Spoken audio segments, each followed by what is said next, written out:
Imagine traveling back to early 17th century Europe, where economic growth was a mere 0.2% a year. Daily life was tough, travel was dangerous, and the idea of earning massive returns seemed impossible. Now, picture a company handing out dividends as high as 40% annually, year after year, like earning thousands of percent in modern terms over a lifetime. Hard to believe? Well, that's exactly what happened with the Dutch East India Company, often called the VOC, the very first company in history to offer shares to the public. In this video, we'll dive into how this audacious idea came to life, and why it forever altered the course of global finance. To truly grasp the boldness of this move, we need to understand the reality of the time. In the 1600s, Europe's economies were largely agrarian, with only sporadic bursts of trade-driven wealth.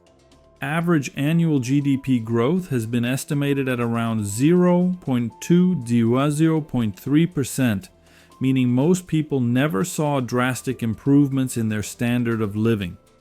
Against this backdrop, the Dutch Republic was emerging as a powerhouse of maritime trade. A thriving merchant class was eager to explore new routes and capitalize on lucrative spices like pepper, nutmeg, and cloves. But maritime expeditions were perilous and expensive. Ships could sink, storms could scatter fleets, and foreign ports bristled with rival powers. Funding these risky voyages demanded immense capital, far more than one nobleman or merchant could comfortably invest alone. Enter the Dutch East India Company, known by its Dutch acronym VOC, Verenigde Oostindische Compagnie.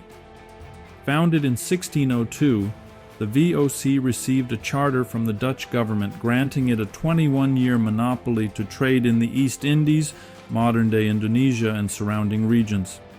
But here's the revolutionary twist.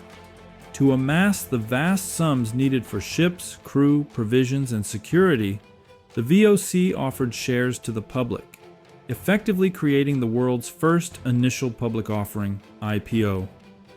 Anyone with the means, whether wealthy merchants or smaller investors pooling resources, could buy into the VOC's grand adventure.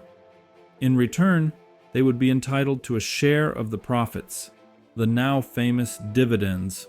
This was radical for its time. Most ventures were privately funded by a handful of wealthy backers or crowned heads of Europe. The VOC flipped this script. Suddenly, the common citizens of Amsterdam, Rotterdam, and other Dutch cities had a direct stake in global trade. They became part owners of an enterprise that would send fleets halfway across the world to secure cinnamon, pepper, and other exotic goods. Historical records tell us the VOC's dividend payouts varied across the years. Some documents mention annual returns ranging anywhere from 12% to a staggering 40% in especially profitable periods. Considering Europe's minuscule growth rates of 0.2 to 0.3%, it's no exaggeration to say these gains seemed magical, almost suspiciously high. Yet, in many ways, the VOC's success was real. The high risk of distant expeditions combined with the enormous margins on spices at European markets could deliver tremendous profits. The cost of buying spices in the East was often a fraction of what buyers in Amsterdam or London were willing to pay. This difference, multiplied by a well-managed supply chain and sometimes ruthless tactics, produced returns that made VOC shares the hottest ticket in town. Did everyone get rich? Not exactly. Shipwrecks, piracy, and fluctuating demand meant that some voyages were less profitable or outright disasters. But overall, the VOC ran for nearly 2 centuries, becoming an icon of the Dutch Golden Age and consistently paying dividends that left onlookers across Europe in awe. With so many people eager to buy or sell shares of the VOC, a natural marketplace emerged. Traders, investors, and speculators needed a formal venue to conduct their business. That led to the creation of the Amsterdam Stock Exchange, the world's first organized stock market. Launched in 1602, some argue it was officially recognized closer to 1611, the Amsterdam Stock Exchange quickly became a buzzing hub of commerce. Brokers, merchants, and everyday citizens gathered to swap shares and gossip about the latest shipping news. A rumor of a VOC ship being lost at sea could send prices plummeting, while a new discovery of a prized spice might spark a buying frenzy. In many ways, it was the birthplace of modern trading psychology, where fear and greed tugged at investors' emotions just as they do today. Financial instruments like futures, options, and short selling also found their roots in these early trading days in Amsterdam, though they were less regulated and far more chaotic than modern markets.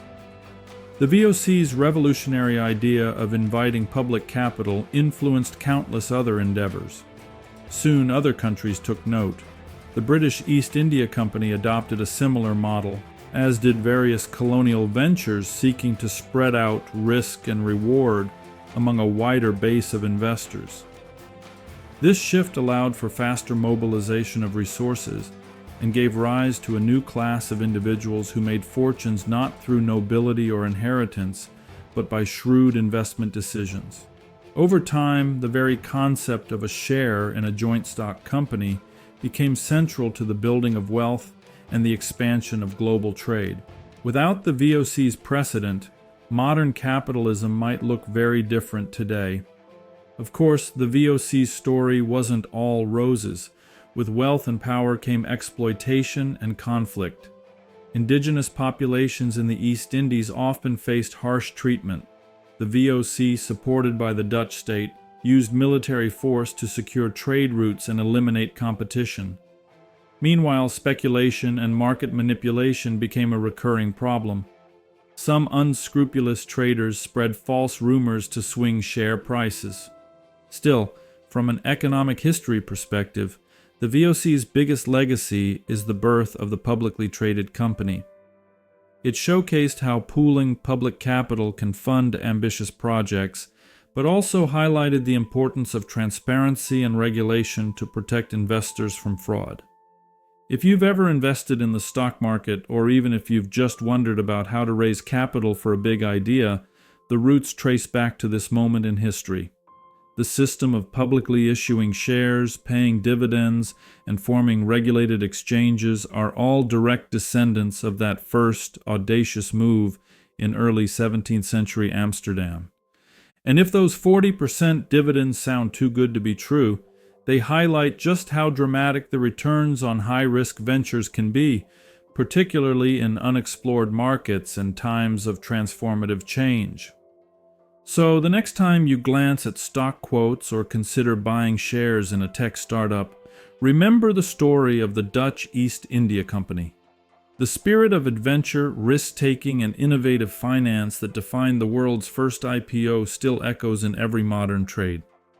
If you enjoyed this deep dive into economic history, don't forget to like this video, subscribe for more fascinating stories, and share your thoughts in the comments below.